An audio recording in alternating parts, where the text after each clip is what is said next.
em nome do SESC, do INAP e do SENAC. A gente dá as boas-vindas ao Marcos Pontes. Vamos abrir para a coletiva. Como nós conversamos, a gente vai abrir para perguntas gerais, depois a gravação da TV e da rádio a gente faz individualmente. Está aberta. Bom, pessoal, antes de falar, queria agradecer também a presença de todos, desculpar pelo atraso. Eu cheguei agora de Bauru, literalmente, agora nesse instante. É um prazer poder estar aqui em Araçatuba, já vim algumas vezes aqui na cidade. Minha irmã morou aqui, então já vim algumas vezes aqui, é muito bom, muito bom, muito bom. Marcos, conta um pouquinho para a gente da sua palestra, o que você vai abordar hoje. Essa palestra é uma das palestras que eu faço. Essa é mais voltada em termos de motivação, em termos de apresentar aos jovens e às pessoas de modo geral coisas que eu aprendi ao longo da vida. Então eu faço isso contando a minha vida, contando aspectos da vida, alguns episódios que eu passei e ressaltando aquelas coisas que foram importantes para o meu desenvolvimento pessoal e profissional. Muitas dessas coisas estão em um dos livros que depois eu vou mostrar para vocês, mas esse daqui é possível como transformar seus sonhos em realidade. Ele traz muitas das coisas que eu vou falar durante a palestra.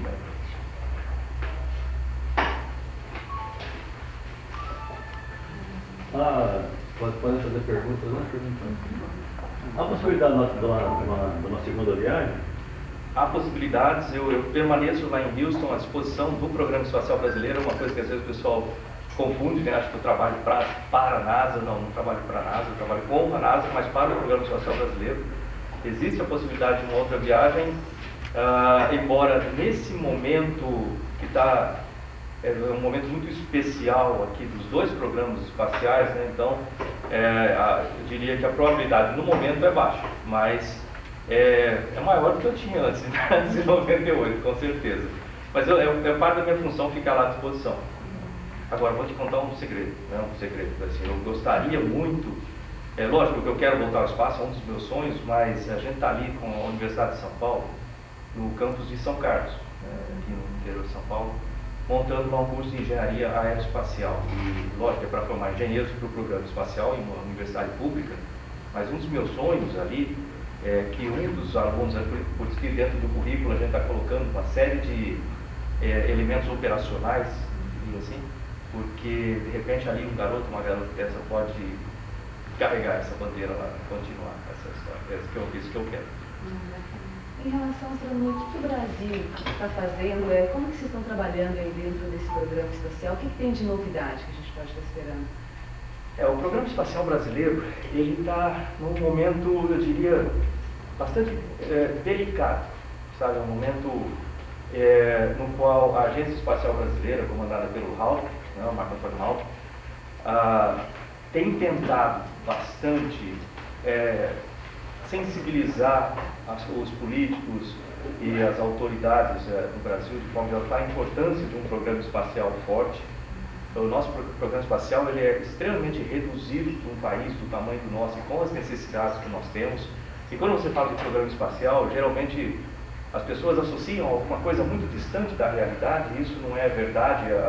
Um programa espacial ele interfere positivamente muito dentro da sociedade de uma forma geral, tanto na coisa que a gente mais vê na TV, como previsão meteorológica, né, que também é resultado de programa espacial, mas junto com essa previsão meteorológica, se você imaginar também a quantidade de pessoas que têm morrido, infelizmente, por desastres naturais, enchentes, deslizamento de terra, essa coisa toda. Você imagina um sistema de aviso antecipado, onde você possa ter sistemas de terra que possam acompanhar certas evoluções em áreas mais de risco, e que tudo isso seja enviado para satélites e depois sejam transmitidos para o chão para um centro de controle que possa dar um aviso um pouco mais antecipado. Você, vamos dizer assim, salva muitas vidas com isso. Então, só nessa parte de meteorologia dá para ter uma ideia com isso. Fora isso, tem proteção de fronteiras, você tem o problema de drogas, né, desses cruzamentos de fronteira, desmatamento, melhoria da capacidade agrícola da área cultivável, comunicações, né, ou seja, o espaço com aplicação direta já tem uma série de atividades. Fora isso, tem desenvolvimento de remédios, desenvolvimento de materiais, uma série de coisas que são desenvolvidas no espaço, e os que a gente chama de spin-offs, são resultados indiretos da pesquisa espacial, que também contribuem muito, né, no dia a dia das pessoas. O HALP tem tentado sensibilizar as autoridades. Vocês devem saber que não é uma coisa muito fácil você fazer isso, né, por várias razões, não vamos chegar nesse ponto, mas existe dificuldades com relação a isso, e o programa está no momento que talvez até a agência espacial se funda com o INPE, né, e dentro de uma mudança estrutural do programa espacial. Portanto, nós temos novidades aí para frente, novidades interessantes, além de que não tem uma coisa ruim, né, tem uma coisa boa também. O veículo lançador de satélites, acho que todo mundo deve lembrar, lá de 2003, né, o pessoal geralmente lembra do acidente, do problema. Eu perdi vários amigos lá, e agora a gente tem no IAE o desenvolvimento desse veículo, vamos dizer assim, ele por fora até parece o mesmo, mas por dentro está completamente modificado, e a gente deve ter muito em breve novos lançamentos, né, começando com testes, né, vamos dizer, sem nenhum satélite, né, assim, começando com testes e para depois ir para esse desenvolvimento completo do foguete, inclusive com combustível líquido. Então tem muita coisa acontecendo aí nesse meio. Quando esses desastres naturais acontecem, como no Rio de Janeiro recentemente, há uma discussão acalorada, assim, em relação a isso, em vir esses projetos para cá? O governo dá uma olhada para a gente, assim? Deveria ter mais. É aí onde que eu ressalto essa importância do setor político, as pessoas que tomam a caneta, vamos dizer assim, para tomar decisão a respeito disso, prestarem mais atenção nas possibilidades que existem em mãos, né, devido a um programa espacial desenvolvido. Não olham tanto quanto deveriam, eu acho que deveria olhar muito mais nessa parte. O programa espacial tem muito a contribuir com isso. Aliás, até uma mudança de política é uma coisa um pouco sutil, mas ver se eu consigo explicar. Imagina um exemplo, né? Imagina que nós todos aqui fizéssemos parte da agência espacial, do programa espacial. Um gosta mais de satélite, outro gosta mais de foguetes, outro gosta mais de ciência de lançamento, etc. E no meio, entre nós aqui, a gente acha que deve ser feito um satélite X para fazer Y de função. Aí a gente projeta, constrói esse satélite com as devidas cooperações e monta o satélite. Depois que o satélite está pronto, você procura um cliente para aquilo. Dá para se ver nesse processo que, além dos outros problemas que existem no meio do caminho, como lei de licitações para contratar empresas para fazer, e uma série de outras coisas, existe um problema sério que é achar o cliente depois. E aí você tem que ficar justificando orçamentos, uma série de coisas.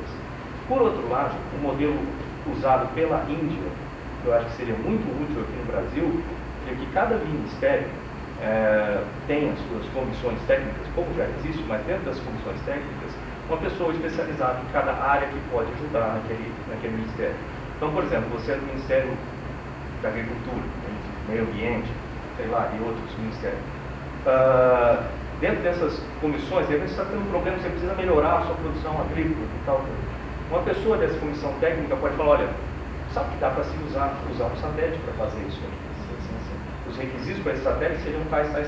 Dentro da área de meio ambiente, os requisitos seriam esses.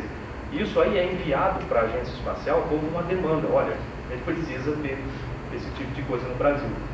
Você nota que há uma mudança um pouco sutil da política, da maneira de como tratar isso, mas que resultaria em uma imediata melhora em termos de justificativa de orçamentos e até justificativa do programa como um todo. Vamos ver. Não tem o total assim, de investimento para a agência? Para a agência? Em torno de 100 a 150 milhões de dólares por ano de investimento, sem considerar cortes e outras coisas que acontecem. Só para você ter uma ideia, a Índia, eu não vou nem falar de... bom, se quiser saber o número, o orçamento da NASA gira em torno de 19 bilhões de dólares por ano. O Japão passa de bilhão tranquilo assim também, mas essas agências muito grandes como a NASA, eu acho muito bacana, eu trabalho junto com eles, mas não é uma coisa que me dê, entre aspas, inveja. O que eu sinto, é chato dizer inveja, né? Porque eu outra palavra que substitui isso, eu fico assim um pouco com vontade de que a gente tivesse uma coisa parecida, é a Índia. A Índia, há alguns anos, lá atrás, e não estou falando de muitos anos, falando 10 anos, 15 anos atrás, eles estavam abaixo do Brasil. Hoje eles já passaram o Brasil de longe em programa espacial. Na capacidade do programa, eles estão falando agora em colocar satélites geoestacionários, estão falando em colocar uma sonda não tripulada para a Lua, etc. E um monte de pesquisas voltadas ao espaço. E eles têm um orçamento em torno de 1 bilhão por ano, que começou abaixo do nosso, mas foi crescendo com a estrutura. Porque não adianta você ter um programa espacial com uma certa estrutura, e você joga 10 bilhões de dólares. Não dá para usar isso, vai acabar perdendo dinheiro.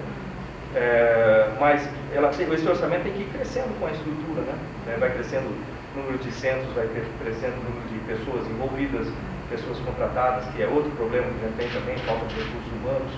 Então, por isso que eu estou até contente ultimamente com o aumento de cursos da área aeroespacial. Né? Então, já temos um ITA de engenharia espacial, temos um na Universidade Federal do ABC, aeroespacial, e esse da USP, né, sendo criado aeroespacial também. Está melhorando nesse aspecto, mas ainda tem outras, sempre vai ter coisa a melhorar. Né? Eu diria que agora a gente tem bastante coisa para fazer. A Agência Espacial Americana, com essas medidas que tem tomado ultimamente, são divulgadas pela mídia, está dando a impressão de um certo descaso agora para o programa espacial. Dá a impressão que o presidente atual, Barack Obama, Barack Obama. Barack Obama. Dá a impressão que ele não dá a mínima. E quando nós vemos aí outra questão também, é o seguinte, a China está com um programa espacial, que não divulga exatamente o que faz, mas nós sabemos que está mais adiantado que a Índia, né? Ele já botou o saqueonauta no espaço, né? Eles estão em ascensão. E o que você me diz dessa comparação entre a China está se dedicando com afinco e os Estados Unidos, que até agora era liderança, e você inclusive trabalha lá, o que está acontecendo? É uma mistura de coisas, né? Eu acho que, como tudo, sempre existem vários fatores contribuintes para essa situação atual. Tipo, não é uma causa que direta, né? Causa e efeito. Realmente, a China tem crescido bastante. Eu não conheço o sistema utilizado por eles, a espaçonave deles em detalhe, mas no visual, assim, ela parece muito com a Soyuz, que eu voei lá na Rússia. Então, deve ser algum derivado de lá. E eles têm investido bastante nisso e têm crescido muito por causa desses investimentos. E também, não é só investimento, você precisa de formação de pessoas qualificadas para isso. Eles têm investido nisso também, seja formando na própria China ou mandando para fora e trazendo de volta para trabalhar no programa. A Índia também, como eu disse, ela tem feito isso. Se você entrar dentro de um laboratório da Boeing, por exemplo, nos Estados Unidos, ali no NBL, que é na NASA, ali do lado, onde fazem os softwares e testam os softwares da estação espacial, você vai achar estranha a quantidade de indianos que tem lá trabalhando. Então, o número de profissionais, engenheiros, técnicos indianos que trabalham lá é muito grande. Esse pessoal com ótima formação, PhD, postdoc, etc. Então, eles investiram muito em educação para chegar nesse ponto. E eles estão colhendo os frutos agora. E colocando as pessoas lá fora para aprender e trazer essas pessoas de volta para produzir no próprio país. A NASA, ela continua sendo razão de orgulho dentro do país como um todo. Se você fala de astronautas, se você fala de programa espacial nos Estados Unidos, é uma coisa, deu para ver agora no lançamento da Atlantis, e no pouso da Atlantis, todo o orgulho que eles têm, e, vamos dizer assim, até a tristeza, né? Eu também tenho da parada dos ônibus espaciais, eu acho que podia prosseguir, inclusive. Mas, por outro lado, duas situações aconteceram. Uma, o acidente em 2003 com a Columbia. Então, aquele acidente, ele determinou uma investigação, que eu participei daquela investigação, em torno das causas do acidente, ou dos fatores que contribuíram para aquele acidente, e foi feito um relatório disso. Esse relatório, se você procurar em CAIB, vamos chamar assim CAIB, é C-A-I-B, CAIB, né? No site da NASA, ele vai te jogar para uma página que foi especialmente feita para o acidente da Columbia, e tem lá 8 volumes à disposição do público para se olhar com o resultado da investigação. Baseado nesse resultado, O Congresso americano, em 2005, que demorou 2 anos e meio para fazer essa investigação, em 2005 determinou que os ônibus espaciais parassem de voar em 2010 e dessem lugar, em termos de orçamento, né, para manter os ônibus espaciais voando, é uma coisa de 2 a 2,3 bilhões por ano, né, para manter o programa, que desse lugar, em termos de orçamento, para outros sistemas. Na verdade, seriam outros sistemas, né? Seria um sistema que levaria carga, um foguete, e pessoas no outro foguete. Mais ou menos como acontece com a Rússia, a Progress e a Soyuz. Então, isso foi o que foi determinado. Aí entrou o programa Constelação, que era a Estação Espacial Lua e Marte. E tudo bem, as coisas estavam prosseguindo dessa forma. Começou-se a aplicar recursos nesse programa Constelação. Quando a gente fala de recursos, está falando da casa de 7 a 8 bilhões de dólares nesse programa. E tudo correria bem. Só que em 2010, 2008, né, ou 2009, acho que foi 2008, quando teve aquela crise econômica, não lembro exatamente, 2008, 2009, né? E com a entrada do Obama, justamente no meio da crise, tendo que cortar recursos, um dos focos foi esse programa Constelação aqui, então vamos cortar o programa Constelação.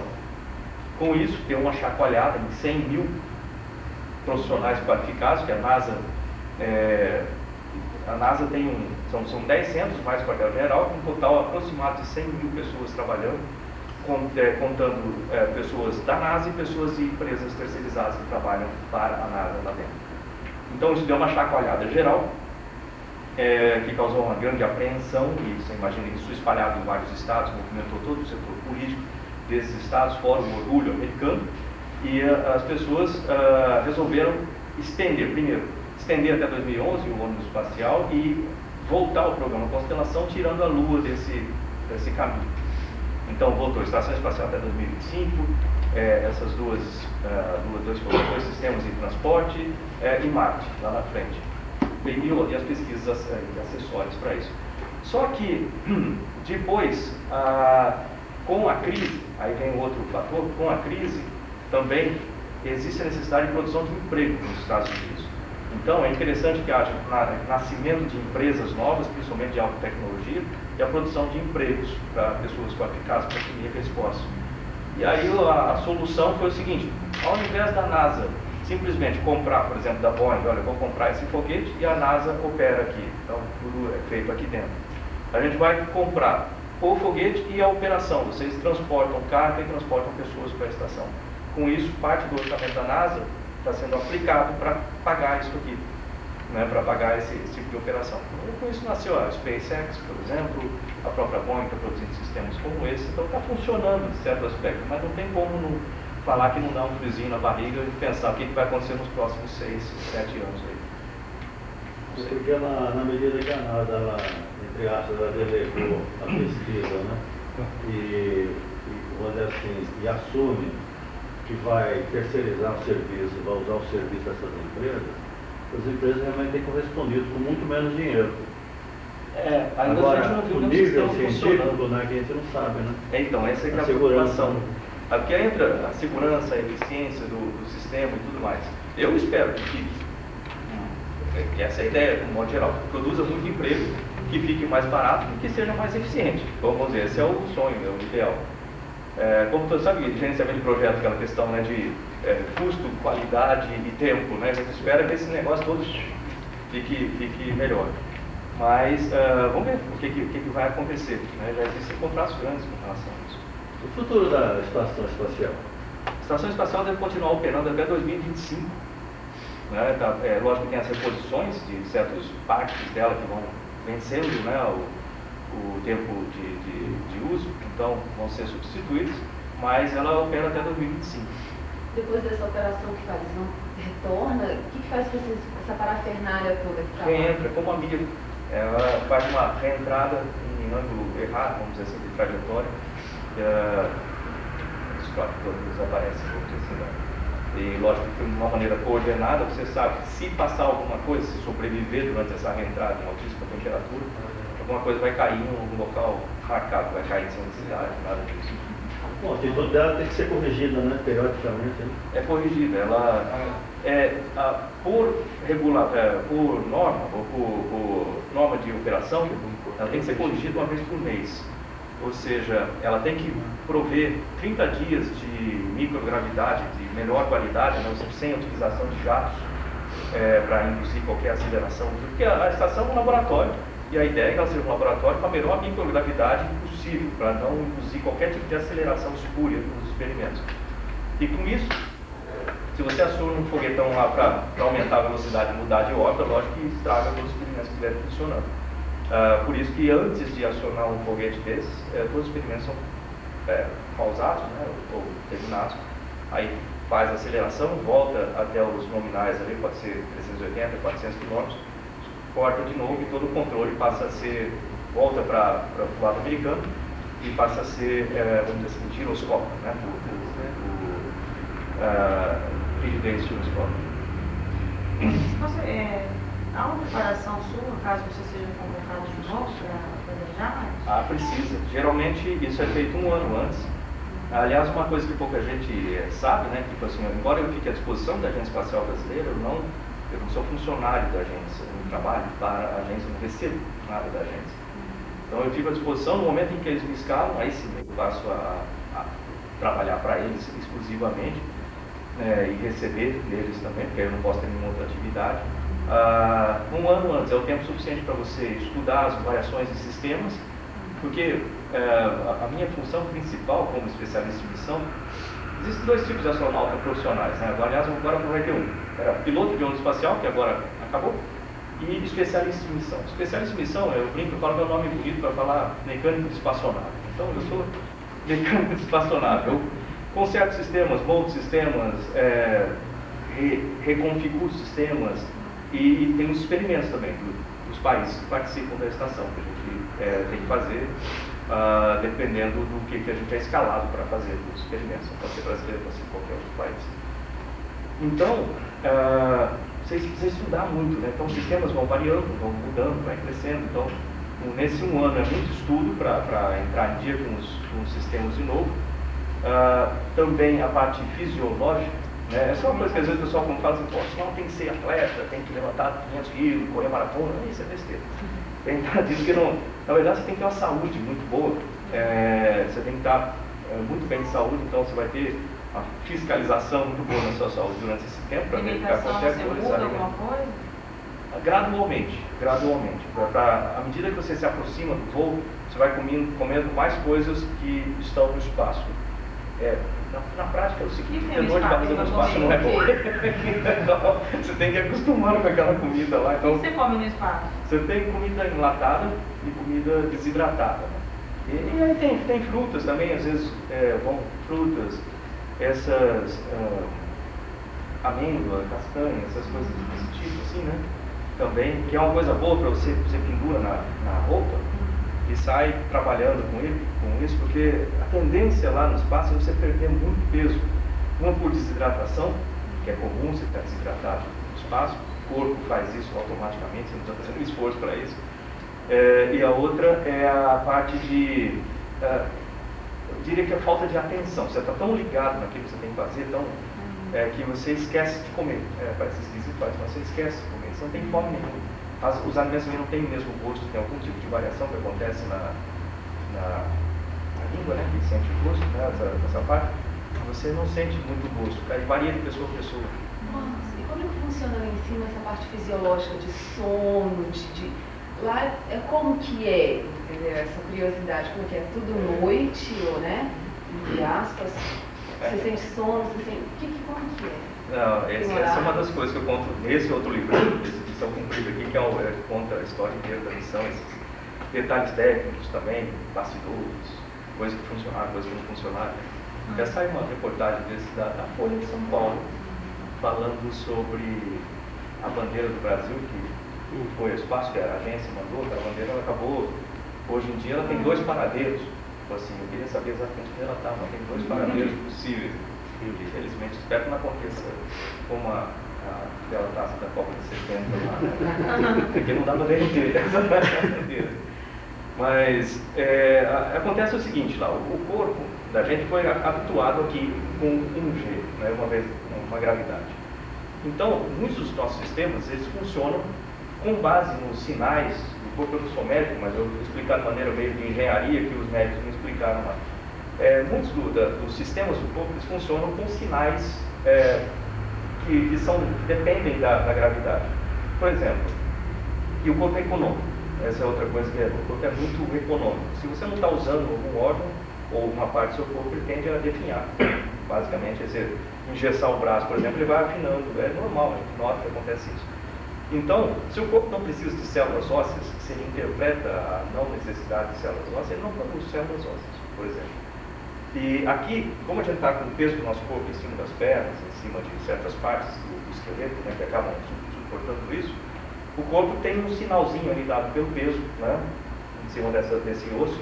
Tanto que existe um sistema pulso, se eu não me engano, para pessoas que quebram muito o osso, para recuperar o osso, que eles põem uns, feio para chuva, né, que eles botam uns arames assim na perna, depois estica e comprime aquilo para dar algum sinal extra para o corpo produzir células ósseas lá.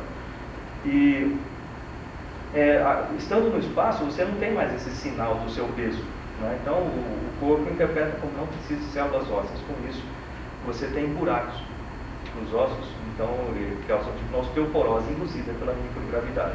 Esse é um dos efeitos sérios que acontece no espaço. Tem muita pesquisa sobre isso, que para ajudar, inclusive, no tratamento de osteoporose. Você acaba conhecendo mais de osteoporose baseado nessas pesquisas com os nossos órgãos lá no espaço.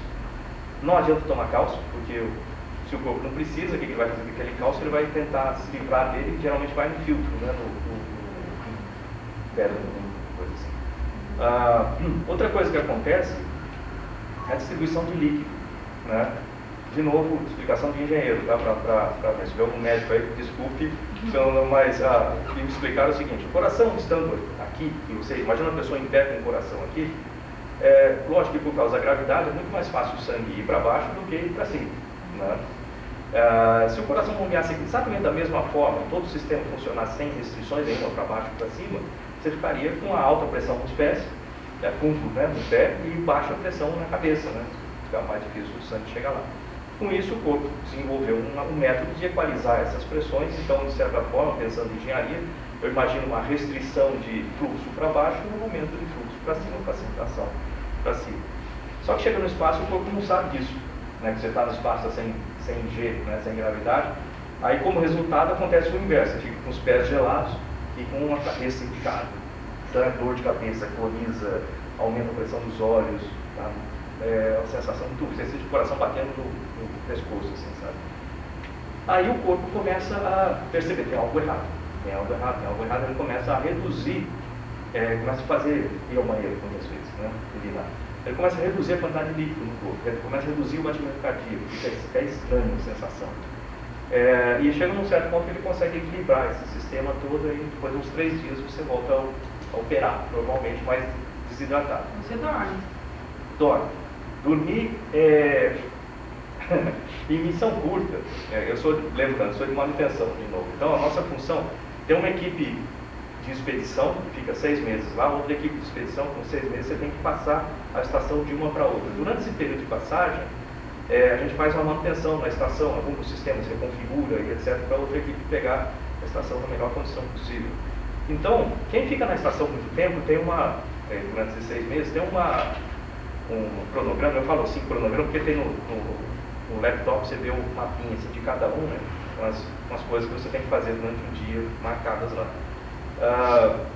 Eles têm um cronograma mais tranquilo, dá para descansar mais, tal. Pra gente, o dia inteiro é corrido. Por quê? Você vai ficar pouco tempo mesmo, então você cansa o cara, quando voltar e descansa. Mas com tudo isso, essa agitação toda, quando você deita, você trabalha em torno de 18 horas por dia, 6 horas você tem para dormir, para descansar.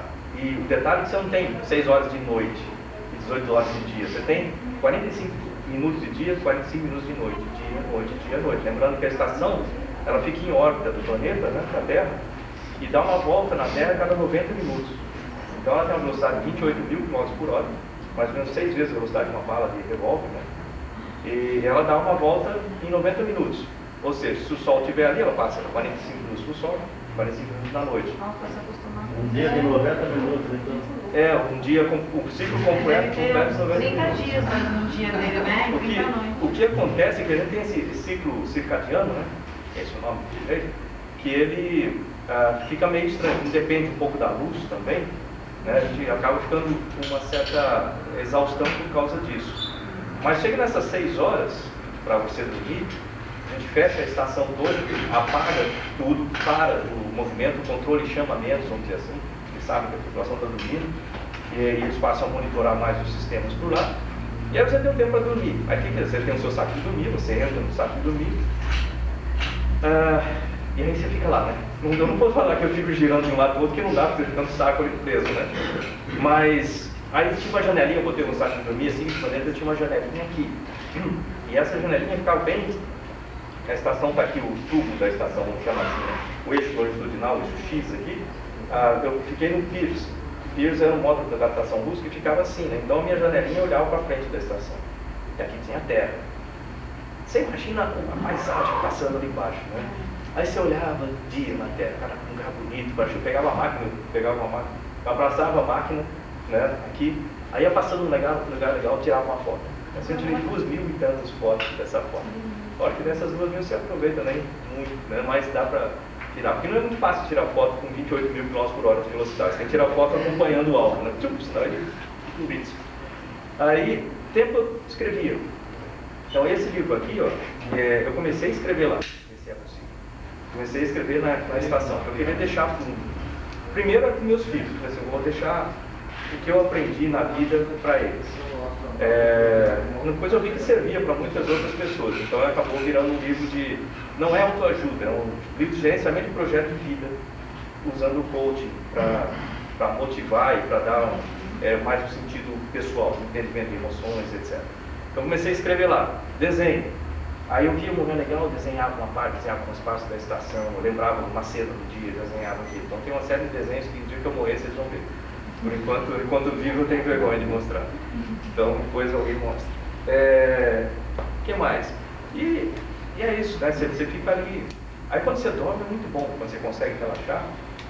Pelo seguinte, aqui com a gravidade, queira ou não queira, você está com alguma parte do seu corpo mais pressionado do que as outras. Que nem a gente está aqui com uma certa parte do corpo pressionado por causa do peso. Quando você deita, vai estar em cima de um braço, vai estar em cima de alguma coisa. Lá não, né? Você está igual dormir dentro da água, assim, flutuando. Então, tá muito gostoso essa parte. Legal. E hoje você vai falar das emoções, do possível, dos sonhos e tal. Como foi para você, né, falar, você vai? Como que foi esse dia? Nossa, foi na última hora. Essa é outra história que tem aqui nesse da missão. Vocês receberam esse livrinho, né? Se você olhar no livrinho que tem aí, tem um livrinho que é de degustação. Esse livrinho ele tem um tipo de um índice na frente da missão cumprida que mostra certas manchetes assim que poderiam ser. Não é um índice do livro, mas são certas manchetes. Eu só fiquei sabendo realmente que eu iria voar há 2 dias antes da decolagem. Então foi na hora H ali, assim, sabe? Estava tudo pronto, todo treinamento pronto, tudo à espera, mas a parte da burocracia ainda estava pendente, né? Então, a hora que eu fiquei sabendo ali, foi até o Lutz, que era o médico que estava me acompanhando, o Dr. Lutz, ele entrou na sala, tudo certo. Aí eu corri lá em cima, lá em cima ele estava no Cazaquistão, né? Fica no hospital no Cazaquistão. Aí eu subi lá na sala dos telefones e computador, para ver se eu confirmava com alguém, finalmente, realmente eu vou. E até então estava indo o Sergei Volkov, que era o meu PK, né? Você fez exames, tudo assim, de coração? Tudo. Nossa, eu tinha exame quase diariamente. Quase diariamente. Outra curiosidade, como foi romper? Como foi saída? A subida ela é bem agressiva. Subida e a descida são fases agressivas bastante. Você, pensa bem, você sai do chão e chega no apogeu da primeira órbita, 200 km de altitude aproximadamente, dá 25 mil km por hora, 200 km de altitude. Você sai daqui, chega lá em 9 minutos. Então você vai sair do repouso, vamos dizer assim, né, um pouquinho parado ali para chegar nessa dinâmica em 9 minutos. Então isso é feito em 3 estágios e a coisa violento. Né? É onde você ficou, praticou, quanto tempo de Aí dá 2 dias, pelo seguinte, fica 400 quilômetros, só que em órbita, né, fica circulando. Dá 2 dias, você vai falar, pô, mas como é que demora 2 dias para chegar essa distância, já que você está no espaço em 9 minutos, né? O problema são 2. Uma é a questão de posicionamento e outra a questão de combustível. Você não tem combustível suficiente para apontar direto e ir para lá, direto. Então, você imagina movimento circular, lembra física, aquela coisa. Então, você tem aqui a Terra, você imagina, são órbitas elípticas, mas com excentricidade muito baixa, quase pode imaginar como círculos, assim. Então, está a estação girando aqui, né? Uma volta a cada 90 minutos. E aqui saiu a espaçonave, nosso foguete e tal, foi ficando para trás, ficou a espaçonave aqui. Então, os dois estão girando, não dá para você apontar direto e cortar e chegar lá. Não dá. Então, você vai fazendo órbitas e a cada órbita você dá um aumento de velocidade, ou a cada algumas órbitas você dá um aumento de velocidade e aumenta a altitude de órbita, aí você chega mais próximo. Mais próximo. Mais próximo é a maneira mais otimizada em termos de combustível para você chegar. Então, demora 34 órbitas nessa perseguição até a gente chegar na estação espacial. E essa chegar na estação também é feito com muito cuidado, né? Você imagina, dois veículos a 28 mil km por hora, você imagina um vetor, né? Uma seta assim, com 28 mil unidades de comprimento aqui, qualquer angulinho que você der de lado vai dar aqui na ponta dela uma enorme diferença, né? Então, qualquer erro de alinhamento dá uma velocidade lateral muito grande. Qualquer batida numa espaçonave dessa pode ser fatal para todo mundo. Por isso a gente tem que... todo esse processo de acoplamento é feito com extremo cuidado, muito cuidado.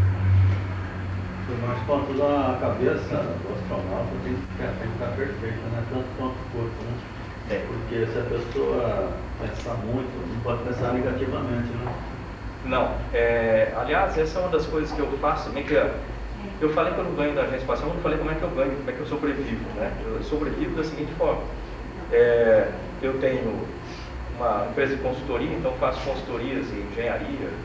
Eu gostaria que fosse tudo na área aeroespacial, mas não dá, você tem que sobreviver, você vai em várias áreas diferentes.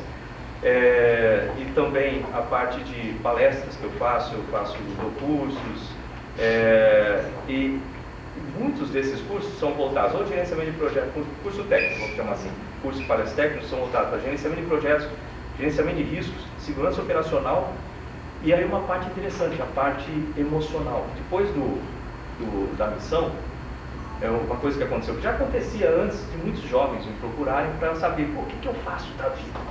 Né, assim, tem tal situação, o que eu faço? Pedindo conselho a respeito da vida.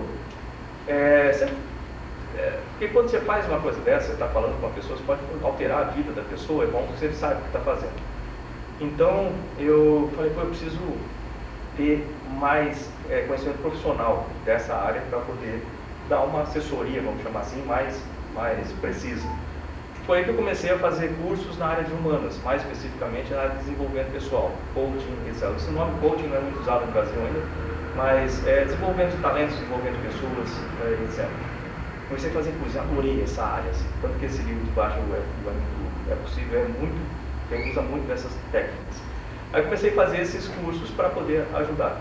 E parte dessa matéria, vamos dizer assim, dessa área de atuação, a gente trabalha com emoções, com medo, né? E isso está diretamente associado à minha... Então eu já fiz um monte de palestras, por exemplo, em empresas que trabalham com situação de risco, como Petrobras, Perfuração, Gerdau, Fornos, etc., falando a respeito dessa situação operacional na qual o operador está submetido a risco e, logicamente, qualquer distração da parte dele ou qualquer emoção que não seja adequada naquele momento ou que ultrapasse, vamos dizer, a performance, né, o limite adequado para a performance, pode causar um acidente sério. Então a gente fala bastante sobre isso. Marcos, crianças, não só brasileiras, mas ao redor do mundo, tem o sonho de ser astronauta, mas chegando na escola acaba desencorajando isso, acaba seguindo profissões um pouco mais normais, advogado, médico, normais. E às vezes esse sonho, eu já ouvi um boato que ele pode voltar mais tarde, que é quando eles pegam pessoas mais experientes, com um pouco mais de responsabilidade, para fazer as missões espaciais. Procede isso? O que acontece é que a função de astronauta é uma função que precisa de um currículo já bem extenso, né, para chegar ali. Então, para ser astronauta, a pessoa tem que ter curso superior, ou na área de exatas, ou na área de biológicas. Não pode ser médico, por exemplo, pode ser físico, químico, engenheiro. Não, na lista não pode ser. Não pode, porque é da área de humanas. Ou veterinário, tem um amigo meu veterinário, assim, né? Então tem várias funções, várias profissões que a pessoa pode ter antes. Então começando a trabalhar nessas funções. Aí a maioria, acho que 100%, ela tem pós-graduação, mestrado, doutorado, alguma coisa assim. Então, um prosseguimento nessa carreira. Aí, trabalhos na área espacial. De repente, a pessoa que trabalha com medicina começa a trabalhar com medicina aeroespacial. Ou um engenheiro começa a trabalhar dentro do programa espacial. Então, isso ajuda bastante na seleção. A saúde tem que estar em dia. Saúde, não precisa ser atleta, mas a saúde tem que estar realmente em dia. Então, o que eu falo muito quando eu vou conversar com jovens no Brasil, se você quer ser astronauta, você começa a cuidar da saúde desde já. Então, lógico, é proibido de qualquer forma usar droga, fumar, bebida em excesso, tudo isso aí pega, não deixa quebrar. A parte emocional, né, gostar de pessoas, gostar de trabalhar com pessoas, né, trabalho em equipe. Idade entre 25 e 45 anos, pode ser homem, pode ser mulher, logicamente, não existe nenhuma restrição com relação a isso, nada que é feito vai ser qualquer gênero específico, né, vamos dizer assim. E, assim, uma coisa que muita gente confunde, que precisa ser militar. Não, pelo contrário, astronauta é função civil, não é função militar. Então, se for militar, não tem problema, depois vai para a reserva, continua como astronauta, mas a função é civil. Então, às vezes o pessoal fala, precisa ser entrar no exército, entrar na força aérea para ser... Não precisa ser militar. E é isso, então é interessante a gente incentivar o sonho da garotada. Por que eu falei tudo isso? Porque o mais importante, o que está na raiz de tudo isso é a pessoa estudar, vamos dizer assim, e procurar cada vez mais se desenvolver. Eu me formei como engenheiro, ótimo, agora você vai começar a estudar para valer, sabe? Que agora você vai ter que ampliar o seu conhecimento dentro de uma certa área, especializar e tal. Então é sempre procurar aperfeiçoar mais, aprendizado contínuo, né? Ótimo, se ele não for astronauta agora, né, vai ser um ótimo médico, vai ser um ótimo engenheiro. E depois, isso que você falou, tem razão. Com o desenvolvimento agora de turismo espacial, lógico que a pessoa pode ir como turista, mas não é isso que eu estou imaginando. Estou imaginando o seguinte, que essas espaçonaves, esses sistemas vão precisar de tripulação, profissionais que conduzam esses voos, né? Então pilotos e comissários, vamos chamar assim. E lógico, vai precisar de muita gente. Então, uma das coisas, tem muito amigo meu, por exemplo, que está saindo da NASA para trabalhar nas empresas privadas, esse aí como tripulação. Marcos, você fala da questão do medo. Com certeza, você é humano, em alguns momentos você deve ter passado por alguma situação dessa. Como é que foi? Você recebeu um treinamento para gerenciar esse medo? Como é que foi essa sensação? Porque não deve ser uma coisa muito simples, né, de gerenciar. Não, o medo ele aparece, ele é necessário até, a gente aprende a conviver com ele e ele aumenta o seu estado de alerta, ele até um certo ponto, né, ele coloca seu corpo em alerta. Medo, de forma geral, é a emoção mais básica do ser humano. A gente nasce com medo, sabia disso? A gente já nasce, né, com alguns medos, de ficar sozinho e de cair. Já nasce com esse medo intrínseco ali. É proteção, né? Então ele precisa desse medo.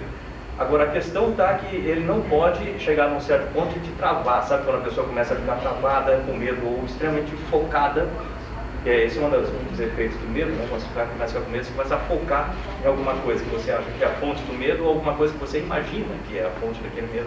Você começa a ver só aquilo ali, né? Mas se imagine criança, vamos dizer assim, né? Lá no tempo de criança, está deitado na cama, de repente você ouve um barulhinho, você imagina que tem alguma coisa dentro do armário. Aí toda a sua atenção se foca naquele armário, você começa a imaginar um monte de coisa para lá. Pode ser que até que passe alguma coisa do seu lado, você nem vê porque você está focado naquele armário. Então a gente não pode deixar chegar nesse ponto. E com isso a gente tem um treinamento bastante intensivo nesse sentido, de trabalhar com várias coisas acontecendo ao seu redor, inclusive o medo, coisas dentro de você também, e focar nos procedimentos. Então a gente se apoia muito nos procedimentos, de forma que vai passar na sua cabeça. E o medo é uma coisa cíclica também, né, que ele é realimentado muitas vezes positivamente, né, ou seja, ampliando o medo, através da sua imaginação, né, que causa ansiedade para coisa. Ansiedade é medo do futuro, né, causa esse tipo de coisa. Portanto, quando você ouve um barulho estranho no foguete ou na sua espaçonave, você começa a imaginar, pô, esse barulho pode ser aquela válvula, se for aquela válvula vai acontecer isso, vai acontecer aquilo. Se você deixar esse ciclo crescer na sua cabeça, você se distrai do procedimento, o que pode ser, sim, fatal. Por isso, cada vez que a gente começa a imaginar alguma coisa diferente, você volta na linha do procedimento. Qual a próxima linha? Qual a próxima linha? E aí uma coisa interessante, também às vezes a gente não percebe. Já notou que a gente só pensa uma coisa de cada vez? Às vezes a pessoa fala assim, eu estou com um monte de ideia na cabeça, mas você só pensa uma de cada vez, igual o Windows, né? 1, 2, 3, 4, os programas e volta, é uma de cada vez. Então você substitui aquele pensamento de medo por um pensamento útil, vamos dizer, naquele momento. E assim vai. Você pode contar pra gente algum momento que você teve esse... Tem vários. Na decolagem, por exemplo, é um momento crítico em que você, se deixar o medo tomar conta, você vai ficar com medo mesmo, que todo aquele sistema, barulho no foguete, passando, né, líquidos para todo lado, você sabe que tem 200 toneladas de combustível ali embaixo para acender, então você tem essa sensação. Durante a reentrada, e aí outro ponto interessante que a gente fala do estresse, né? Não sei se já pararam para pensar sobre isso, mas o estresse, ele aumenta mais quando você tem alguma coisa que te interessa muito e que está fora da sua zona de influência. Imagina 2 círculos, né? Esse círculo aqui são todas as coisas que te interessam, que são importantes para você. E o círculo menor aqui no meio, que você está no centro dele, são coisas que você consegue influenciar. Ou seja, tem muita coisa aqui fora que te interessa, mas você não consegue influenciar. As coisas que você interessa e consegue influenciar, elas não te causam tanto estresse, porque você toma atitude e vai lá e faz alguma coisa. As que estão fora dessa área de influência são as que te causam estresse, porque dá aquela sensação de impotência, né? Eu não vou conseguir fazer aquilo. E isso é o que você sente durante a reentrada. Você está numa bola, literalmente uma bola de fogo, com 2.500 graus de temperatura, no painel térmico ali a 60 centímetros das suas costas, e você não pode fazer nada a respeito disso. Você sabe que você não tem tanto controle da espaçonave assim, naquele momento, você só tem controle de rolamento na cápsula. Se acontecer alguma coisa errada, rapidinho você vai ser história. O negócio é confiar nos engenheiros. É confiar nos engenheiros ali e esperar que aquela espaçonave tenha sido bem construída, que tudo esteja funcionando bem. Aí dá estresse. Que ele tenha apertado um parafuso. Consciente do trabalho dele, bem feitinho. Exato. Tá certo. Obrigado. Pessoal, eu quero agradecer a presença de vocês. Nós encerramos aqui. Se alguém quiser captar alguma imagem, vai dar mais um tempinho à disposição. Pode retirar os documentos.